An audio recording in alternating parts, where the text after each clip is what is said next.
அண்ணாமலை வந்தாருன்னா கட்சி ஆரம்பிச்சாருன்னா விஜய்க்கும் அண்ணாமலைக்கும் தான் போட்டி.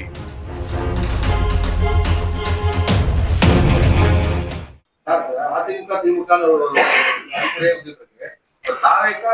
அண்ணாமலை வேற ஆரம்பிக்கிறாரு. தாவேகாவுக்கு எதிரான கட்சி சொல்ல முடியுமா? உருவாக்கக்கூடிய கட்சியா இது தாவேகாவுக்கு எதிரான கட்சி இல்ல, தமிழகத்திற்கு பொதுவான கட்சி. திமுகவினுடைய நிலை அது அடுத்த தலைமையை நோக்கி போயிட்டு இருக்கு. முதலமைச்சர் ஸ்டாலின் அவர்கள்ட்ட இருந்து இப்ப எதிர்கட்சி தலைவரா இயற்கையாகவே உதயநிதி ஸ்டாலின் வந்துட்டாரு.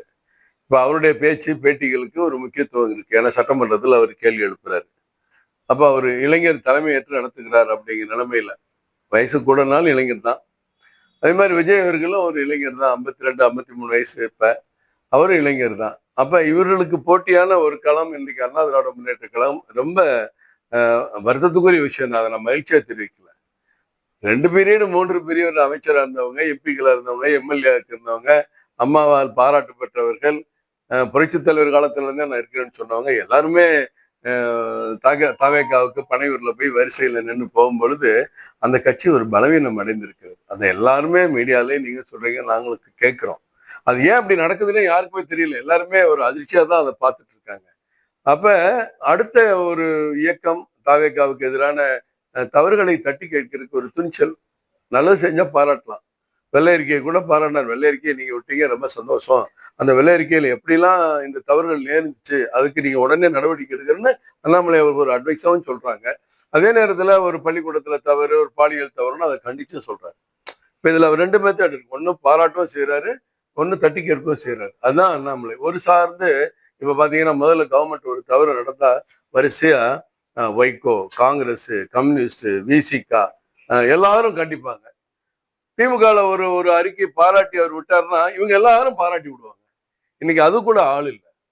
என்ன நடக்குதுன்னு எதிரொலிக்கிறது கூட ஒரு கட்சி தமிழ்நாட்டில் இல்லைங்கிற நிலை இப்போ வந்திருக்கு.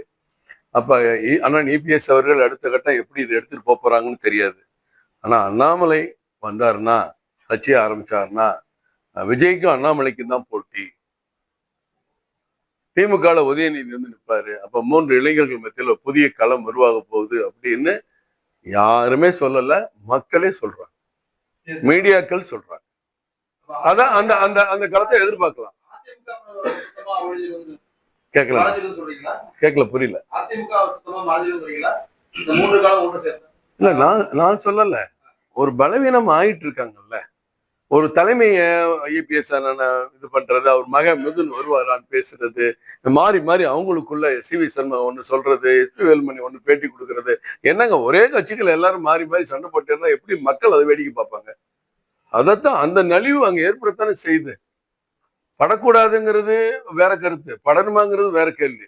ஆனா ஒரு கட்சியோட சூழல் அப்பட்டமா மாநிலத்துல இருக்க மக்களுக்கு அவங்களுடைய பலவீனம் தெரிகிறது. மாறி மாறி கேள்வி கேட்கிறாங்க, மாறி மாறி குற்றம் சுமத்துறாங்க. இப்ப நாங்க கட்சி நடத்தினா எதிர்கட்சி எங்களை குற்றம் நடத்தணும், நாங்க குறைக்கு பதில் சொல்லணும். ஒரே கட்சிக்குள்ளேயே மாறி மாறி பேசிட்டு இருந்தா இப்ப தாவேகாவை ஒரு கட்சி குறை சொல்லலாம், தாவேகாவுக்குள்ளேயே குறை சொல்லி பேசிட்டு இருக்க முடியுமா? இப்ப அந்த நிலைமையில அதிமுக நிக்குது.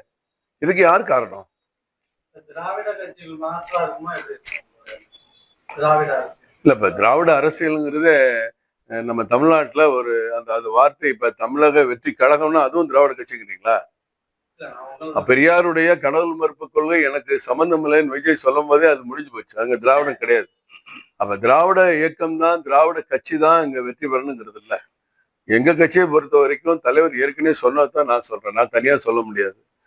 தமிழ் மண் சார்ந்து, தமிழ் பாரம்பரியம், தமிழ் கலாச்சாரம், தமிழ் உரிமைக்கு நான் முன்னுரிமை கொடுப்பேன் அப்படின்னு அண்ணாமலை சொல்லியிருக்காரு.